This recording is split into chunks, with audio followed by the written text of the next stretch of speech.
Hello বন্ধুরা, সবাই কেমন আছো? আশা করছি ভালো আছো। তো চলে এসেছি আজকে রান্না বান্না নিয়ে। তো আজকে কি রান্না করবো এই যে দেখো, আজকে বাজার থেকে ইলিশ মাছ নিয়ে এসেছিলো অনেকদিন পর, প্রথমেই নিয়ে আসলো এবছরে ইলিশ। এখনও এর আগে শ্রাবণ মাস চলছে বলে তো নিয়ে আসার টাইম ঠিক আর কি দিয়ে পারছে না। তো কালকে সোমবার ছিল, আজকে মঙ্গলবার, আজকে নিয়ে এসছে ইলিশ মাছ। তো এই ইলিশ মাছ আমি সর্ষে বাটা দিয়ে করবো, কিন্তু এটা আলু বেগুন দিয়ে সর্ষে বাটা দিয়ে পাতলা ঝোল করব।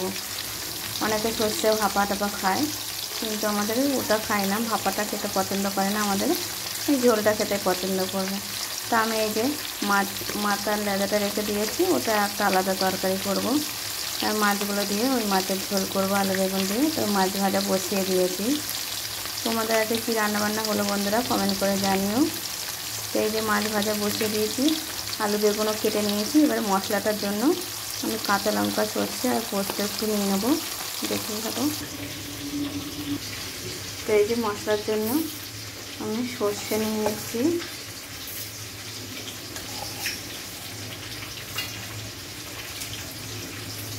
দু চামচের একটু বেশি নিলাম। আর এই যে পোস্ত দিয়ে দিলাম একটু,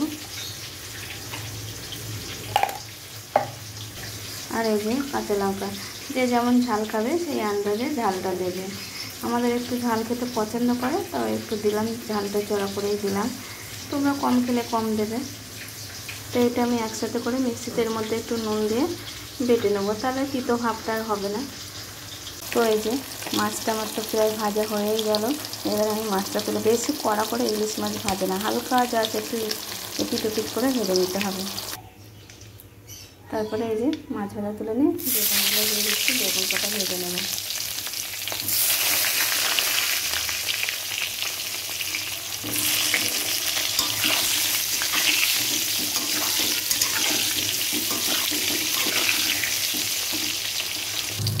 তো এই যে বেগুনগুলো আমার দেখো লাল লাল করে ভাজা হয়ে গেছে, বেগুনগুলো ভেজে তুলে নিচ্ছি, নিয়ে এবার এতে তরকারিটা বসা।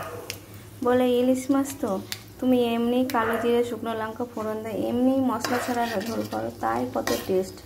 মাছটা এতই সুন্দর মাছ, খেতে সবাই পছন্দ করে, আবার রান্নাটাও খুব সহজ হবে। তুমি যেমন করেই করবে তেমন করেই হবে।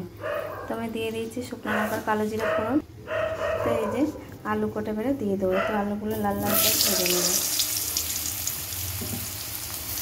আমি আর তেল দিলাম না, মাছের থেকে তেল বারই হয়েছে, মাছটা বেশ ভালোই ছিল। মাছটা তো ভাজার জন্য আমি যা তেল দিয়েছিলাম তার থেকে একটু তেলটা বার হয়েছে, মানে মাছটা ভালোই খেতে ভালোই হবে। এই যে একটু মাছটা আলুটা একটু ভাজা ভাজা করে নিয়ে একটু নুন দেবো। তো দেখো আমার তো আলুগুলো লাল লাল করে ভাজা হয়ে গেছে, এর মধ্যে মশলাটা দিয়ে দেবো। এবার এই যে পাশের কড়াইতে বসে দিয়েছি, বলছিলাম মাথা লেজা দিয়ে একটা তরকারি করব, তা ওল আর আলুর তরকারি করব। ওল আলু কাটা হয়ে গেছে, তাই যে কড়াই গরম হয়ে গেছে, মাছের মাথা আর লেজাটা ভেজে নেব।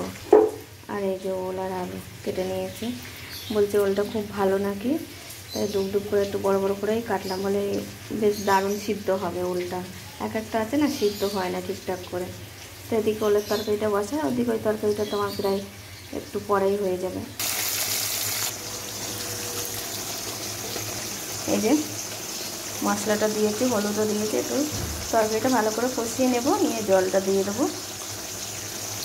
তো মাছ ভেজে তুলে পেঁয়াজ দিয়ে দিয়েছি, মশলাটা কষা হয়ে গেছে, এবার আমি একটা জল দিয়ে দেবো। তো ওল আলুগুলো দিয়ে মশলাটাও দিয়ে দিলাম, আলুগুলো আগে থেকে ওল আলু কষে নিয়েছিলাম, আদা জিরে বাটা মশলা দিয়ে দিলাম, একটু পেঁয়াজ দিয়েছি, রসুনটা কিনে নিয়ে আদা জিরে কাঁচা লঙ্কা, একটা শুকনো লঙ্কা দিয়ে পেস্ট করে নিয়েছিলাম মিক্সিতে, দিয়ে এটা কষে নেব, নিয়ে তারপর জল দেবো।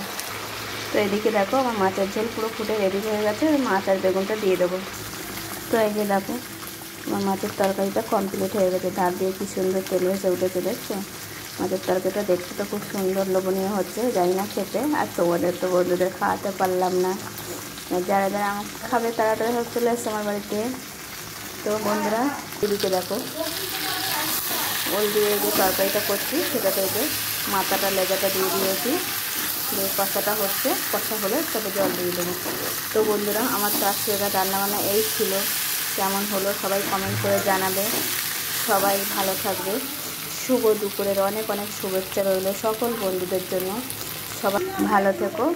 টাটা বন্ধুরা, টাটা।